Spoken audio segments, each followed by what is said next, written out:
Thank you very much. I do apologize. I'm going to be speaking in English. My Japanese isn't very good. I do karate, so if you need me to count or you need me to tell you how to punch or kick, I can do that, but that's about all. Sorry. 皆さんこんにちは。アンドリュー・ヒューと申します。日本語はあまり上手うまくなくて、空手の方はいけるんですけど、パンチとかキックだったらいいんですけども、話ができないということで、今日は英語でお話をいたします。So I'm with Autodesk Consulting, which is a group with inside Autodesk's wider community dealing with how we implement technologies across the business. My background is in engineering, so I have 2 engineering degrees and lectured in engineering for a number of years. And then I ran a consulting engineering company for a number of years before moving into the consulting side, where I've been dealing consulting with design firms, constructors and government for over the last 10 years. で私ですけれども、このオートデスクコンサルティングというチームに所属しているんですけれども、さまざまな企業さんで、実際に BIM を導入される際にお手伝いをしております。で、私のバックグラウンドで簡単に申し上げますと、もともと工学出身なんですけれども、建築工学とそれからコンサルティングエンジニアリングと両方のエンジニアリングの工学の勉強をしております。で、今の業務でありますけれども、設計会社さん、それから施工会社さん、また、政府官庁等に対してコンサルティングを行っております。So I'm really happy to be here today and talk to you around some methods and strategies around implementing BIM and some best practices for doing it. I do appreciate your time. I do have a lot of slides that I'm going to try and attempt to get through in our 90 minutes. And please, if there's any questions afterwards, just come and grab me and I'll have someone with me and we can just talk through any questions that you may have. で、10年間そういう仕事をしてきたんですけれども、それを通じて実際の導入例であったり、そこにおける戦略、どういうふうにしたらいいのかという話、そこでのベストプラクティスを今日は中心に紹介したいと思っています。スライドの枚数をかなり用意しておりましたので、90分しかないんですけども、頑張ってやるつもりですので、途中分かりにくいところがありましたら、どうぞお聞きください。またブレイクの時でも捕まえてお聞きください。So, a little bit of an introduction is really that BIM is changing the way we do things, and it's really understanding how and why BIM is doing that. And that becomes critical to how we look at what BIM adoption is through organisations and the way that they do it. It does require thought and dedication, and it does require planning and time. And it's really important to be very progressive and not reactive with how you go about implementing BIM. で BIM ですけれども、一番最初のイントロダクションということで、BIM によって仕事の仕方が大きく変化するという話です。BIM の導入、各組織での実例を見てまいりましたけれども、やはりじっくりと考えて、それから人、リソース等も十分に当てがなくちゃいけないというふうに思っています。それから何よりその計画というのが重要ですし、時間も必要だと。それから積極的に能動的に導入していく方が、やはり後追いで受動的にしていくよりもずっといいということです。So, if we look at background, if we look at very early projects, it shows us that drawings have always been critical to construction. We need them to ensure that we're doing what we need to build. But construction could take place with extreme accuracy even before we had all of the technology, software, hardware, and construction techniques that we have today. でここで少し背景ですけれども、これまでの建築建設ということを少し歴史的に振り返りたいんですが、ずっと歴史を通じてやはり図面というのが、作るべきものを事前にその視覚化する上で非常に重要だったということは当たり前です。ただそういった今の世の中のソフトであったり、ハードウェアだったり、それから広報等が手に入るようになるまででも非常に精緻な建設というのは実際に行われてまいりました。And Hoover Dam, which is one of my all-time favourite places to go and visit, and quite often when I'm in the US I just go and look at it, is a great example of that, as is the sewers of London and some of those other extreme projects that were created so long ago with so little technology and process in place to assist them. でそういった例を挙げますと、私、アメリカに行くたびに必ず見ることにしているフーバーダムも素晴らしい例だと思いますし、それからロンドンの、もっと昔の話にしますと、ロンドンの下水道っていうふうなものも、こういう最新の技術が登場する前に実現されてまいりました。So, through our evolution of technology, we now have the ability that we can represent objects in 3 dimensions, we can represent them fully assembled or as they're going to be constructed, and we can represent them at their true scale of 1:1. But as we go through that, everything we do still relies on paper's drawings to deliver that. でそういった歴史を通じて、一方で技術はどんどん進歩してきた。今や3次元で表現することも技術的に可能ですし、完全に組み合わせの終わったアッセンブルのされた状態でどうなるかということも図面化できるし、表現できるし、その実物大の表現も可能になっているんだけれども、やはり今でも仕事のほとんどというのは2次元の紙の上で表現されています。And regardless of our ability to turn around and have our documents produced in 3D, and to date, we still have the potential for error. And that error comes through the way that we move something from a model to a drawing to a construction site. So those errors occur in materials, design, and construction. で現時点でそういう3次元の表現をするという能力があるにもかかわらず、さまざまな建設に関するミス、エラーというのはやっぱり発生しています。そういったミスというのは、その3次元のモデルを図面に落とす、あるいは現場に持っていく段階で、材料が間違ったり、設計が間違ったり、あるいは建設の仕方そのもので間違いが発生します。And this bridge was a very costly exercise where they ended up having to remove an additional 4 spans and change the alignment of the bridge just to get it to line back up because it was one lane out from design to construction. でこちらの写真に見せておりますのは非常に高くついたミスの例なんですけれども、4スパン、この橋がですね、一つ車線がずれてしまったので、4スパンを取って直さなければいけなかったという例です。So, I like dummies books, and I think that there should be a BIM for dummies. これ誰でも分かるなんとか本っていうのが英語でもあるんですけども、私大好きなんですが、こういうシリーズがやっぱりBIM、誰でも分かる BIM っていうのがあるべきだと私は思います。But if we're explaining what BIM is, and it's good to have an understanding around what BIM actually is and how it's represented, is that BIM is a intelligent model-based process. It's not a piece of technology. It's a process that provides insight for creating and managing buildings and infrastructure projects faster and more economically, and with less impact on the environment. じゃあ BIM は何なのかという説明がやっぱりなされなければいけないと思いますけれども、私が考えますのに BIM というのは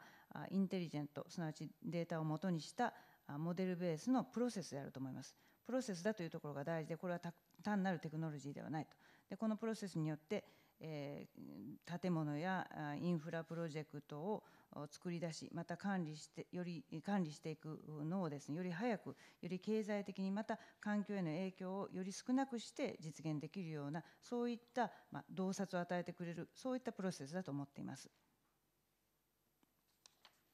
So building information modeling now provides us with an integrated process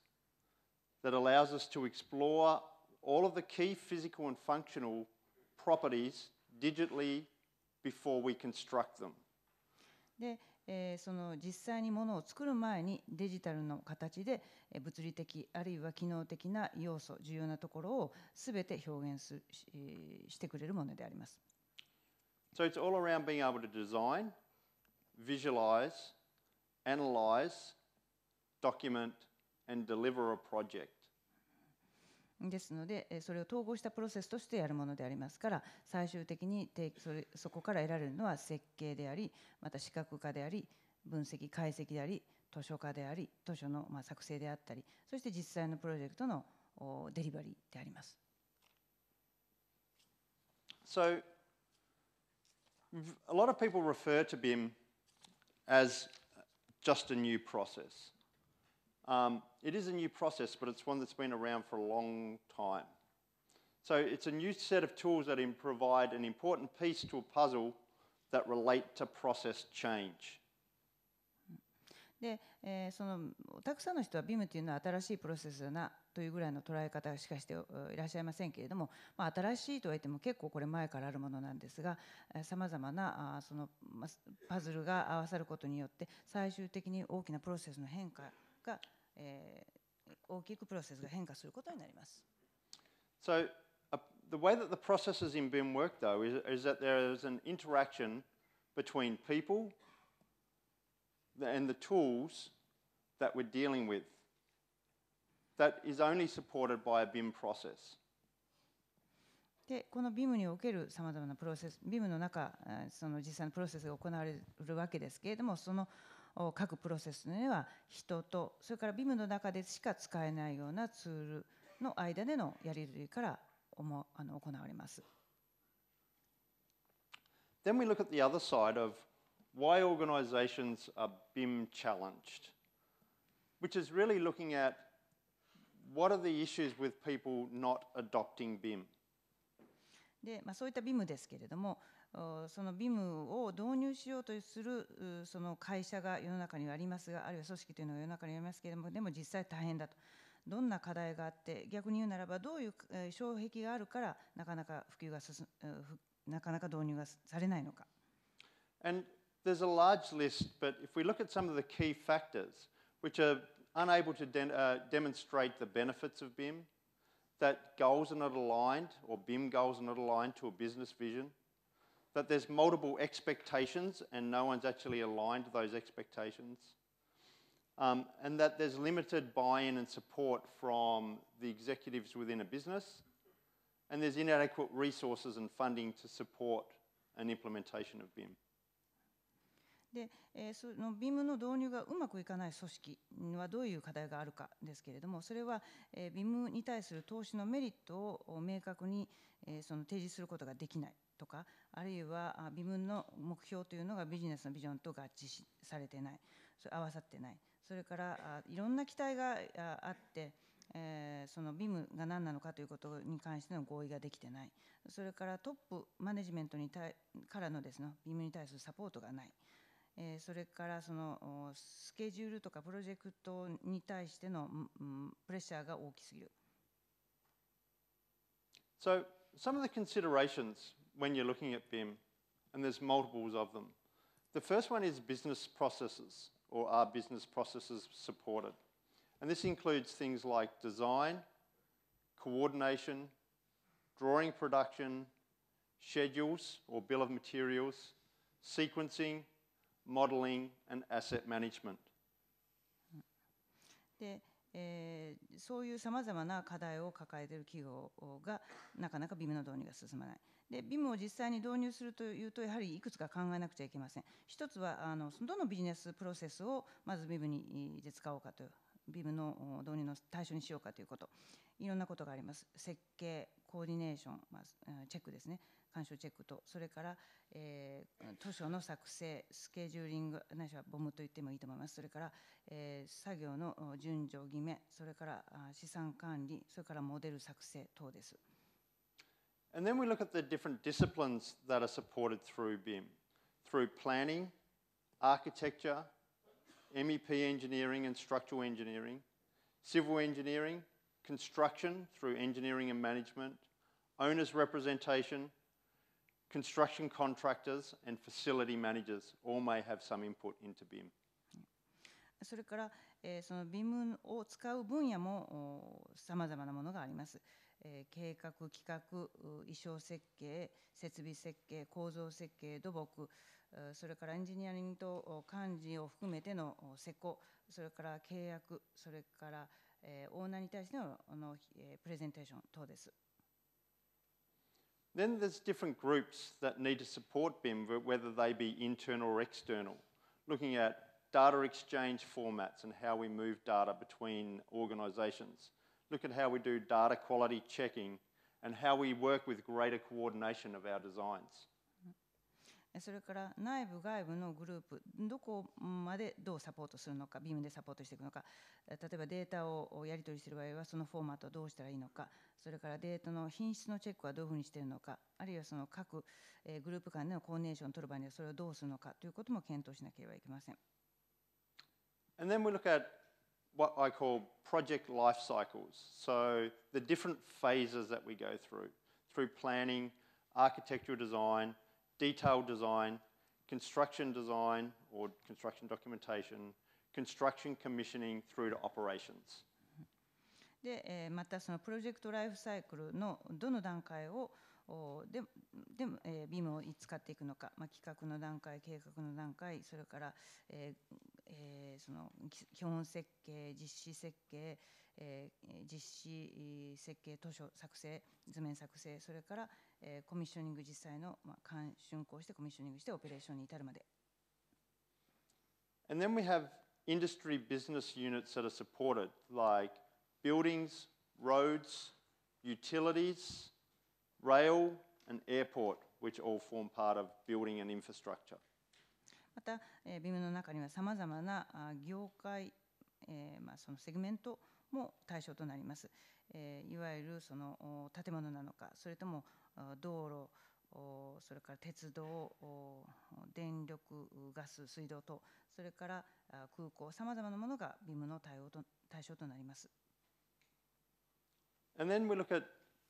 project contracting structure. So whether it's design bid build, design build, or PPP projects, and just the way that those projects are actually tendered and awarded. それからプロジェクトの契約のスタイルもさまざまなタイプがあります。どれなのかということを考えなければいけません。設計して入札があって施工に入るのか、それとも設計施工そのまま行くのか、それとも PPP と言われるタイプ、その入札、それからその入札のスタイルだけを見てもこういうふうにタイプに分かれます。And these are all key areas that need to be considered when looking at implementing BIM, and the types of areas that Autodesk Consulting invest themselves into to ensure that we understand prior to doing any implementation. ですので、そのビムを導入すると一言で言っても、例えば今挙げたような重要な項目に関してまず明確にどれを対象にするのかということを明確にしないと導入ができません。オートデスクコンサルティングではこういった重要な分野に関してもまず皆さんが計画を立てて定義をされるののお手伝いをしております。So in that way, BIM can appear very complex between processes, collaboration, visualization, level of detail, roles and responsibilities. But it's not as complex as it appears if we mapped it all out. It's really about understanding how we actually bring together the processes around BIM, which is what I'll talk about next. で今のような話をしますと、ビムってなんか複雑だなという印象を持たれると思います。いろんなそのプロセスがあって、それからビジュアリゼーションもあって、それからその詳細度のもさまざまなものがあって、いろんな人の役割も絡んでくる。随分と難しいなという印象を持たれると思いますけれども、最終的にはいろんなプロセスがビムの周りに集まってくるわけですから、それをつなぎ合わせて理解しようとすると、決して難しい話ではありません。そこら辺を今日は話したいと思います。So what are the areas that BIM is delivering value? McGraw-Hill is an organisation that does many reports. So they've done one for Korea and they've done some global ones around construction and government. But through their studies, the key areas that value has been delivered is through reduced conflicts, improved understanding of design intent, improved project quality, reduced changes through construction, reduced RFIs, and better cost control. で、こちらはその BIM が提供できる価値、どんなものがあるのかという調査です。多くのレポートを出して有名なマグローヒルがやったスタディなんですけれども、韓国とそれからグローバルの調査をしています。建設業、それから観光庁に対してのそのアンケートが元になっているわけなんですけれども、上から順に読んでいきますと、その干渉が減ったということ、干渉チェックなどで干渉が減ったと、コンフリクトが減ったということ、それから設計意図の理解が良くなったということ、それからプロジェクトの質が上がった、それから建設期間中の変更が減った、それから RFI、問い合わせが減った、それからコストコントロールがより良くなったなどが挙げられます。So when we talk about, and this is a graph that's been around for a long time, how we measure or how we look at the impacts that BIM can have. Number one is that in projects there is a cost of change. でこのグラフ、実は数年前から使われているものなんですけれども、その BIM がどういうふうな影響を与えるのかというものをまとめています。で、要するにその何か変更するたびにコストがかかる、そのコストを見てるんですが。Through the project life cycle, there also is the ability to impact how much a change is going to cost, or to make it easier to make a change within a project. で、この、実際に建物が作られている過程の中で、どの時点で、起こった変更がどれぐらい後々コストアップにつながるか、あるいはコストダウンにつながるのかということが分かります。In a traditional design process, before we had BIM technology, a lot of the time was spent as we were doing construction documentation, which meant that we really didn't have the ability to impact or reduce the cost of change within a project. で一番がその変更したときにどれぐらいのコストがかかるかということを示しています。そのどのタイミングで、右に行く方が後になっています。左の方が設計の最初の段階です。で2番目がそのどのタイミングで、いろいろいじればコストの削減がどれぐらい大きく埋めるのかです。で3番目が今までのやり方なんですけども、今までのやり方ですと変更というのの多くがその施工の実施設計を行っているような段階で起こっていた。つまりこの段階で変更してもそのコストダウンすることがなかなか難しいわけです。But through a BIM process, or a process that enables us to do a lot of the work earlier, it means that we can impact the cost and improve the time on a project, because we're already making design decisions very early around the way a building or an infrastructure is going to be constructed. でただ4番目がこれ BIM 導入した時のメリットを示しているんですけれども、 BIM を使うことによって非常に早い段階でさまざまなその設計に関するいい判断をすることができる。これによって大きなコストダウンだったり、あるいはその工期短縮だったりを実現することができる。建物であってもインフラであっても。So this means that we can have lower project costs, accelerate our project schedules, and improve the quality of our projects by making those decisions earlier. そのような正しい判断を早期にできることでコストダウンができ、工期が短縮でき、建物インフラの品質を上げることができます。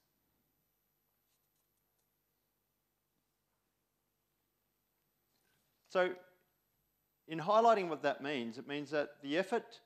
is moved much earlier in the design cycle. So whereas normally we would do some design, create a lot of documentation, and then make changes, we make those changes very early. And that's sorry. で、言い換えますとですね、その設計の早い段階で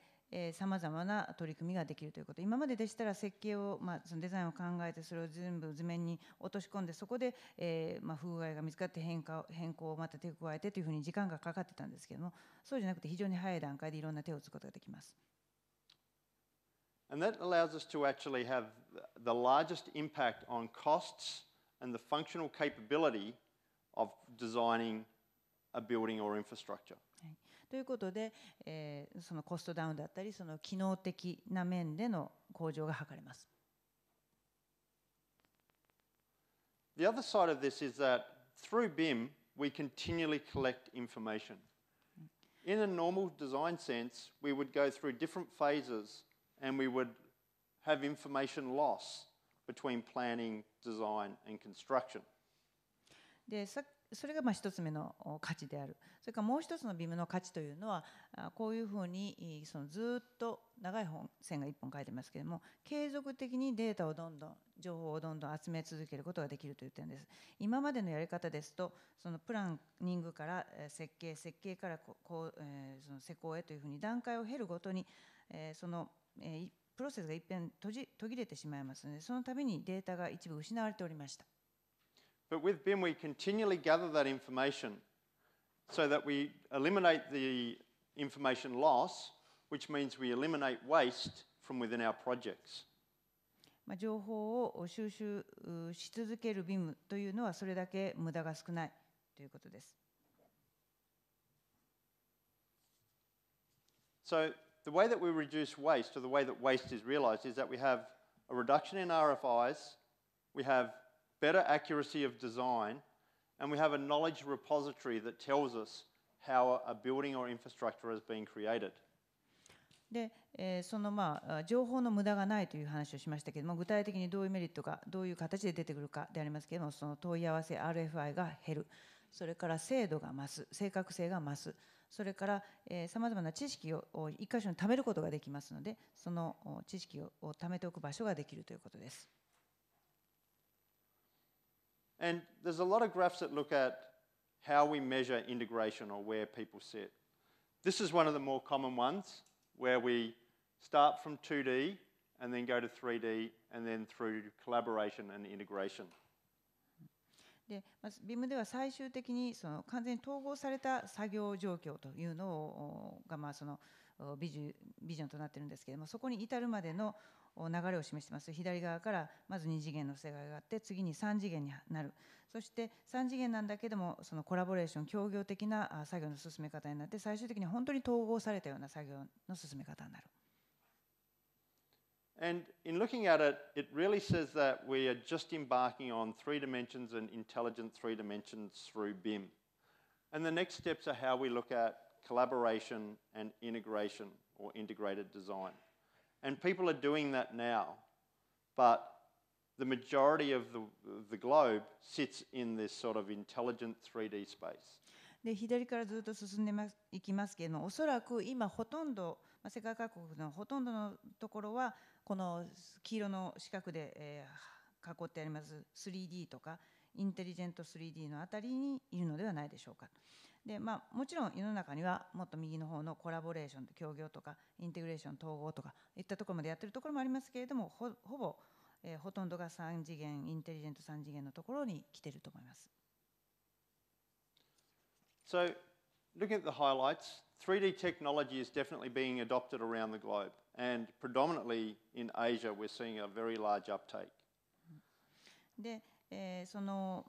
この BIM の今の状況ですけども、ざっくり言いまして、まずその3次元の技術っていうのがどんどん普及してますということ、特にアジアにおいては大変な意欲が見られます。And although we have the technology, the processes aren't moving fast enough or far enough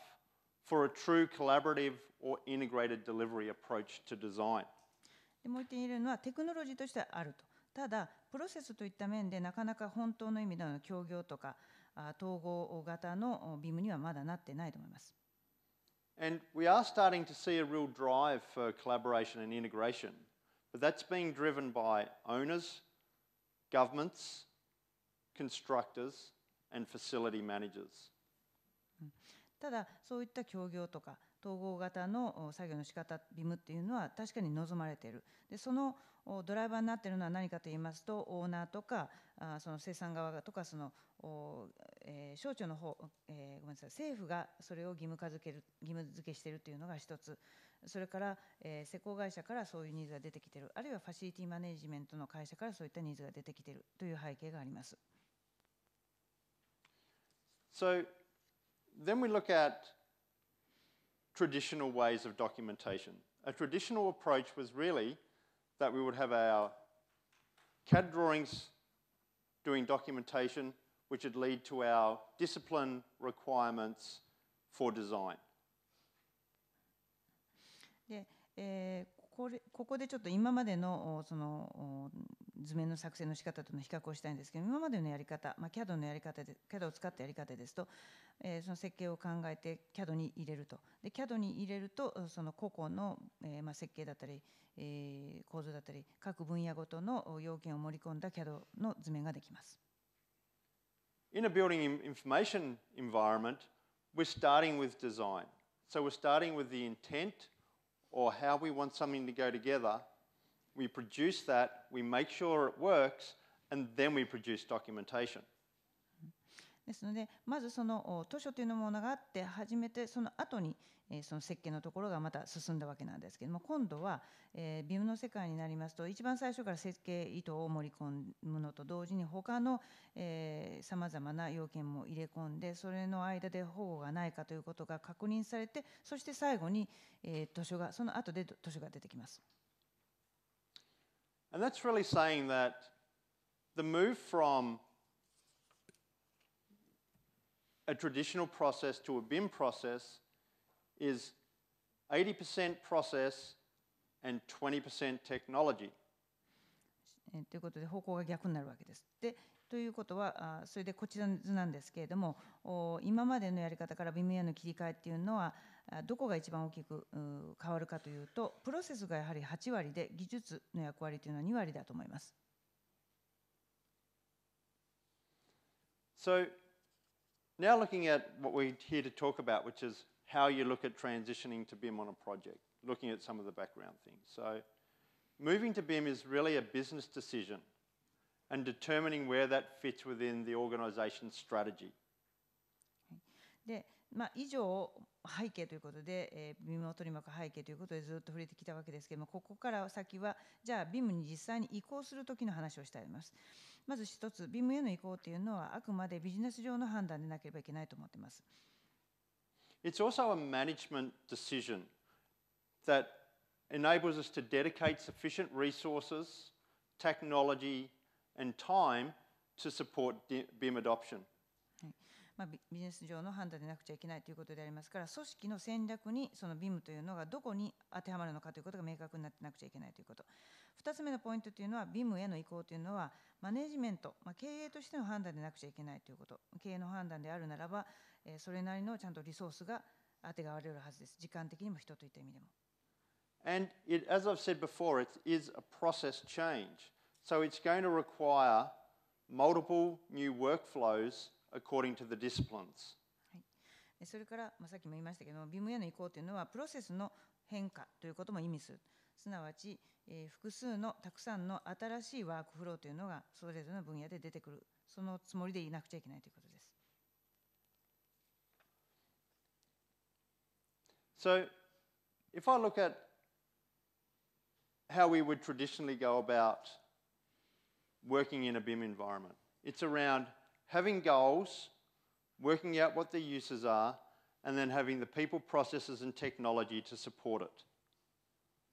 さて、その BIM ですけれども、BIM 導入する際に今までの考え方ですと、まず目標を決めようと。目標決まったら、それじゃあ次に BIM を使うということを決める。じゃあ BIM の使い方が決まったら、今度はそれに対しての人とプロセスと技術を用意したら、これでできるはずだ。これが今までの考え方でした。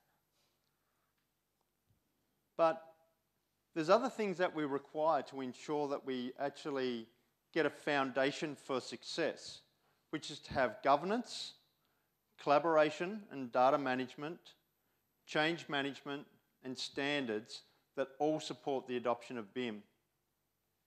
ですけれども、実はこれだけではないと我々は今考えています。こういったものの土台となることとして、ガバナンスだったり、それから協業、コラボレーションだったり、データ管理だったり、それから変更管理だったり、チェンジマネジメントだったり、スタンダード、基準といったものがそこになければこれはできないと思っています。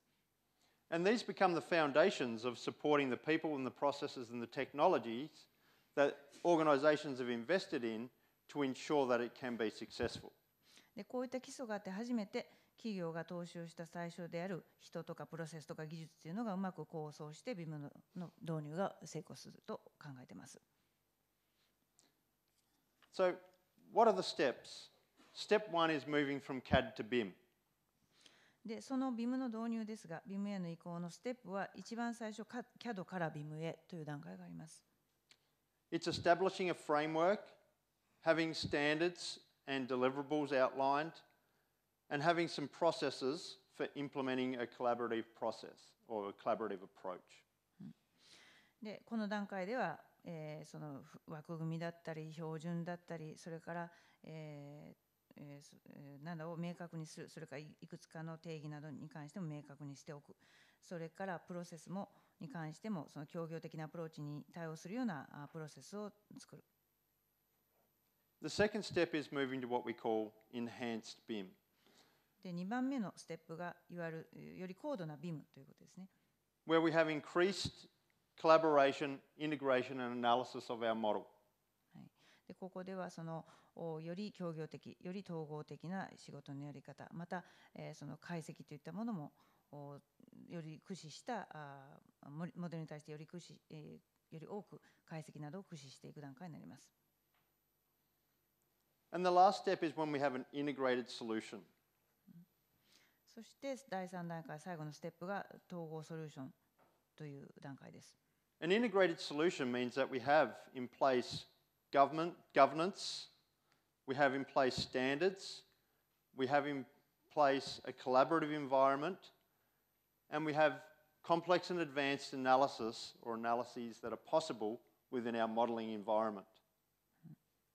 で、この段階になりますと、ちゃんとガバナンスもある。それから標準も全部必要なものがある。それから協業的な環境も提供され、またモデルに対してさまざまな複雑かつ先進的な解析が行われるようになります。So some of the key things that we need to ensure we have or we ensure we do when we're moving from CAD to BIM. じゃあまずその最初の段階、CAD から BIM への段階ですが、ここでまず成功するためにいくつか要件があります。それなければいけません。You need to understand what you're already doing and get that in order so that people know what you need to achieve out of BIM. You need to review all of your processes and prepare for process change. まずこの段階ではそもそも今の現状を理解して整理しておかなくちゃいけません。今の仕事がどういうやり方になっているのかということをきちんと把握するということ、整理しておくということ、プロセスがどんなものがあってということを検討し、それから今後そのプロセスが変更するということに対しての準備を行います。You need to look at the staffing and the roles within staffing for a BIM environment because they will be different from a traditional environment. それから今までの環境とは違いますので、BIM の環境に応じた人の配置だったり、役割分担を決めます。And you need to carefully select your first project, conduct a formal implementation on that project, and then audit the project for success. そして、1回目の BIM プロジェクトを慎重に選んで実施して、それを振り返ります。And there's a lot of other tasks that need to be done, but I think that if I keep going, we'll be here for 3 hours rather than 1.5. いくつでも他のタスクがあるんですけども、全部言ったら3時間ぐらいかかるので、一応これだけあればまずいいかなと思います。So, other things that we talk about then is we need to have a current technology process because bad habits can easily be continued. でこの今言ったことの一つの1個目の作業で書いてありました、まず現状の整理、把握ですけれども、これについてまず最初、現時点での技術、それからプロセスを整理しておくということ。でこれがなぜ大事かと言いますと、今までのやり方で悪い癖がある場合には、これは簡単に BIM 導入後も継承されてしまいます。So, you need to understand what are your processes and what are the impacts of process change within the business. そして3つ目書いておりますのが、各プロセスを理解して、それからそういったプロセスが変化した場合、どういうふうな影響があるのかを明確にします。And you need to have a full review of your as is or what we do now that will assist you when you look at what change requirements need to occur for BIM. で、BIM 導入に応じて何を変化させなくちゃいけないのかということを分かるためには、まず現状の把握が完全に必要です。You need to look at your current workflows and how the current workflows are supported in a CAD environment and how they would then work in a BIM environment. 続きですけれども、それから現在のワークフローの把握、CAD 環境においてどういうふうになっているのか、そしてそれが BIM の環境ではどれぐらい対応されるのか。You need to look at things like folder structures or data management and where critical data is stored and how we access it and how projects are shared. そして、現時点でのフォルダーの構造がどうなっているのか、言い換えるならばデータの管理の在り方、保管の在り方、アクセスの在り方、それから各プロジェクト間での共有の仕方。You need to understand your CAD standards and protocols that you have in place. Make sure that they are up to date before you look at changing them. And look at how you review and keep them up to date through projects. それから CAD に関するスタンダードとかプロトコール、これに関しては最新のものであることをチェックしないと、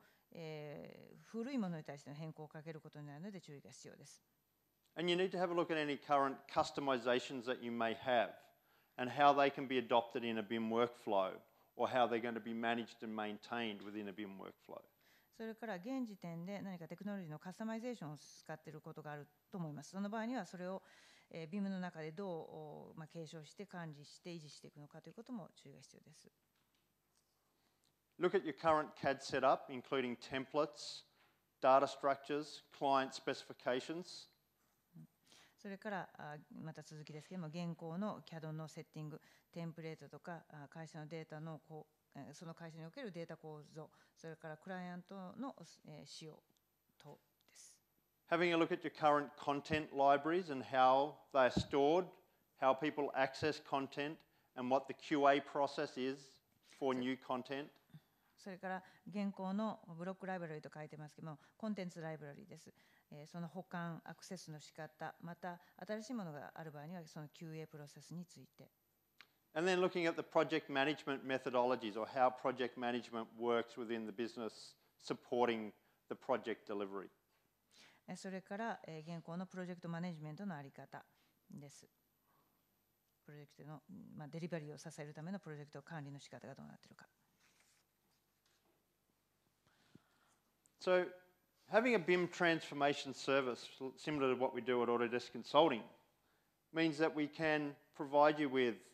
project specifications, workflows and processes, data models and standards, application and system integration, collaboration and data management, and quality control procedures. で、BIM のへの移行をサポートするようなサービス、オートデスクコンサルティングを出しておりますけれども、そういったサービスというのは世の中にはあります。で、そこが提供する内容というのはこういったものがあります。例えば BIM プロジェクトの使用決定、それからワークフローやプロセスに関しての明確化、データモデルの標準、アプリケーションやシステムの統合、コラボレーションとかデータマネジメントのプロセスやツールに関してのお手伝い、また品質管理に関する手順やツールなどです。So this is all around how you have the ability or assess the ability of your organization to accept and manage change of processes and technologies. すべてその組織の中でそのプロセスやテクノロジーを変える上でのサポートということになります。It's about defining learning paths and desired skill levels that are required inside the organization. ですからその組織において、望まれるスキルレベルが達成できるような学習経路を明確化するといったお手伝いも出てきます。And establishing how you transfer knowledge across the organization through process and technology. それからその技術とかプロセスに関しての、BIM に関連してのナレッジ、知識をどういうふうに組織の中で、その移管していくのか。共有していくのかといったことについてもお手伝いできます。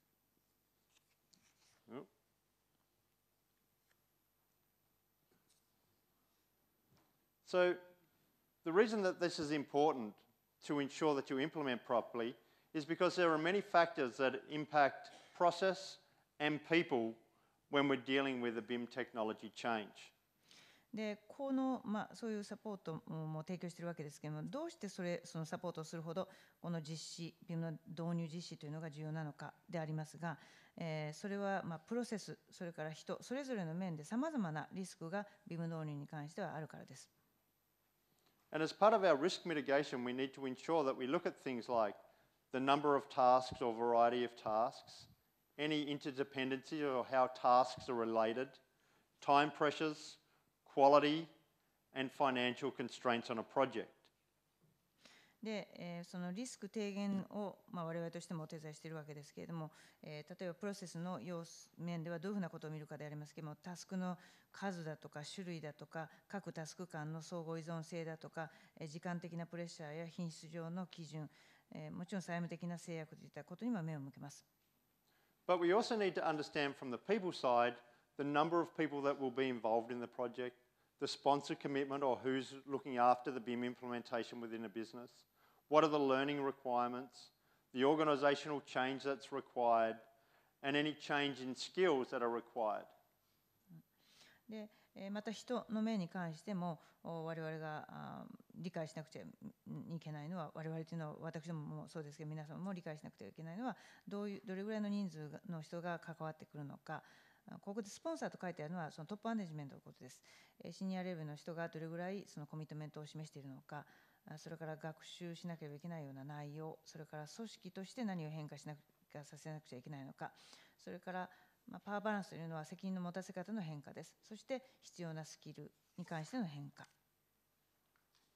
こういったものがあります。So this comes down to how you map out your processes. So it really comes down to preparing a process map that looks at how everything fits together and how all the disciplines support each phase of a project. で、そういうことを理解しながら最終的にはこういうプロセスマップが作られなければいけません。すなわちそのプロジェクトを進める中でどの段階でどの分野からどういうふうな仕事が作業がなせるのかということを一つのマップの中に落とし込まなければいけません。So if we look at how that goes together, this is really about saying what are the different activities in implementing BIM. で、それじゃあその作業ですけれども、例えば私どもがお手伝いするという場合にはこういうふうな形でお手伝いしております。So the first phase is around business alignment and aligning your current business processes with BIM. で、第一段階、これはまずビジネスアライメントと四角い角の丸い四角の一番上に書いてありますけども、この段階ではその組織としてビジネス上の目的と BIM 導入を軸合わせするという作業が必要になります。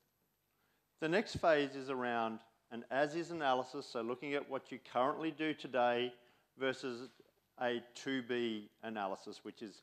designing what is going to be the future in BIM. で2つ目の段階は as-is 解析と現状の分析と、それからこうあるべきである将来像の設計。The third part is around all of your documentation and adoption through an implementation, which includes requirement specifications, solution design, and pre-production or pre-project scoping, testing, and implementation. で第3段階、導入の第3段階になりますと、要件の使用化であったり、それからソリューションの設計、実際の構築、それから実際の本番直前の準備、それからスコーピングとかテスティングも含めてでありますけれども、そういった作業が行われます。And out of this you'll get many pieces of documentation, including a BIM scope, a project roadmap, a BIM specification, a project execution plan, and other documentations that support BIM throughout the business. で、この段階ではさまざまなその図書が作成されます。BIM の使用書だったり、それから BIM エクセキューションプランでプロジェクトエクセキューションプランであったり、等々といったものが作成されます。But if we look further and we look at all of the tasks, we can see that each of those has many phases and many things that we need to cover. で、実際にじゃあタスクがどんなものがあるかというのをさらに詳細に見てみますと、非常に多くのタスクがあります。それぞれのタスクごとにですね、段階があります。And this is just an example of the types of things that would need to be reviewed to ensure that a business can adopt BIM successfully. こういったことをすべて、これは単なる一つの例でありますけれども、例えばこういうふうな一群のタスクというのをきちんとレビューして、からでないと、本当の意味でビジネスとして BIM の導入して成功するということが約束されません。And I'm happy to work with our team to ensure that I get a Japanese version of this slide so that you can have a look through what each of those steps entails. でいずれこれ日本語を翻訳されまして皆様の元にきっと届くと思いますので、その段階でよくわからないなということがありましたらどうぞご連絡いただいたらご質問にお答えしたいと思いますのでよろしくお願いいたします。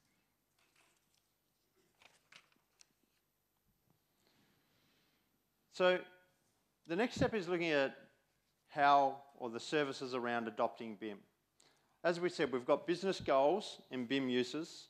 We have implementation and implementation strategy. We have execution plans, and we have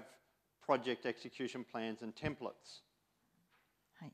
で、そのビジネス、ごめんなさい、BIM 導入に関連してのサービスですけれども、まず目標を立てる、そして BIM の使用、どういうふうに用途があるのかということを明確化する、インプリメンテーションに関してのソリューションを作る、それから BIM の導入計画を立てる、それからプロジェクトレベルの導入計画を立てる。If we look at best practice, it's to ensure that you include all of those facets of an implementation strategy. で、やはりその BIM を導入される場合には、ここに書いてあるすべての側面というのを考慮するべきだと私どもは考えております。So, the way that Autodesk Consulting as an organization operates is that we hope that people will look at this very strategically and say, first I'll do my BIM goals and my business goals, then I'll look at my solution implementation strategy and create my execution plans, and then I'll create all of my project documentation so that I can roll it out onto a project. でオートデスクコンサルティングではこのようなやり方がいいというふうに考えておりますけれども、まず一番最初にビジネス上のゴールとか、そこに合致した BIM の用途というのを立てる。次にその BIM の導入に関してのストラテジーを立てて、BIM 導入の実行計画というのを EXP と書いておりますけども、エクセキューションプランを立てる。そしてそれをもとにプロジェクト、個別のそのプロジェクト、最初のプロジェクトにおける BIM の導入計画というのを立てて、それに関しての必要な文書というのを作っていく。この流れがいいと思っています。And unfortunately, what we see a lot and what a lot of customers do is that they set themselves some business goals, then they have a project execution plan and think that they're going to be successful. But by missing those two middle steps, it becomes very hard for you to ensure that you are going to have a successful BIM implementation. なのですが、多くのお客様で私どもが目の当たりにいたしますのは、この真ん中が抜けてしまって、ビジネス上のゴールだったり、BIM の用途というのを作ったらすぐにもうプロジェクトレベルの導入計画というのを立てて、真ん中のその戦略だったり、BIM 自体の導入計画を立てることをスキップしてしまうというやり方です。これですとなかなか難しいと思います。So now moving to staffing. How would you look at staffing for a BIM environment?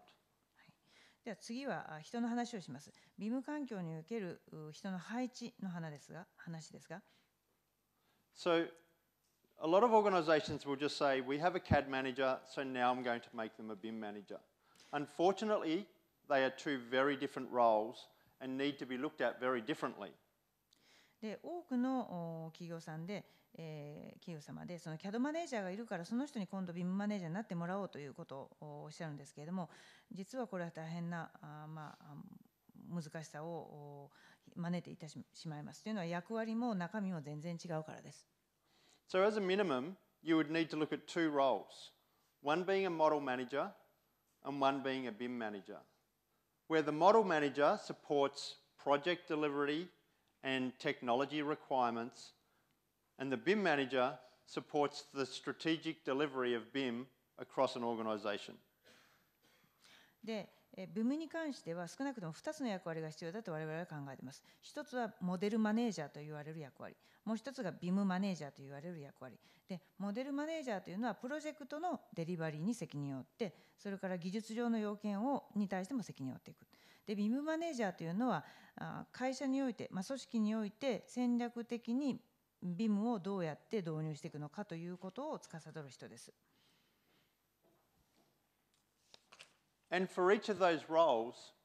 you really need to define what they all include, so that there's a clear understanding of roles, responsibilities, and accountability with each of those functions. でやはりその各組織内においてモデルマネージャーとBIMマネージャーの役割というものを明確にしておくべきだと思います。それぞれの役割、責任分担というものが誰にでも分かるようにすべきでしょう。You need to map out what the functions are for each of those positions, and you also need to map out what the skill requirements are for each of those positions, and then ensure that they are supported or set up properly inside the business framework. で、個々のその機能だったりスキルだったりがどういうもの要件となるのかということを明確にして会社の組織内で、適切な部署にその人たちを置くべきです。Oh, gone again. So a lot of people say, well, is there a difference between those roles to me? And to understand the differences, you have to understand what the benefits of those roles bring. で、多くの場合でもそれぞれのマネージャーって一体どんな違いがあるのという質問が出ますけれども、それを理解するためにはどのようなそれぞれの役割の、貢献があるのかということを理解すべきでしょう。So the benefits of BIM to an organization include better accuracy, better consistency of design, better integration, better coordination, and better synchronization of information. そもそも BIM がもたらす貢献メリットというのは正確さだったりデザインの一貫性だったり、統合レベルが、より統合した作業が行われる、それからコーディネーションが良くなる、情報の同期が取れるといった点です。So where a traditional CAD manager or someone that was just looking after technology through IT would be focused on things like layering standards or plotting requirements, they're very minimal, and a BIM manager has to determine how a model from a consulting engineer gets coordinated with a model from an architect, for example. で、CAD マネージャーとその BIM マネージャーを比較しますと、CAD マネージャーとかあるいはその IT 部署のからの人たちというのは、担当者というのはどちらかというとそのレイヤーに関する標準だったり、図面化する時の項目に関してが、興味の関心の対象だったと思うんですけども、BIM マネージャーの場合には例えばエンジニアが衣装に対して、衣装とその、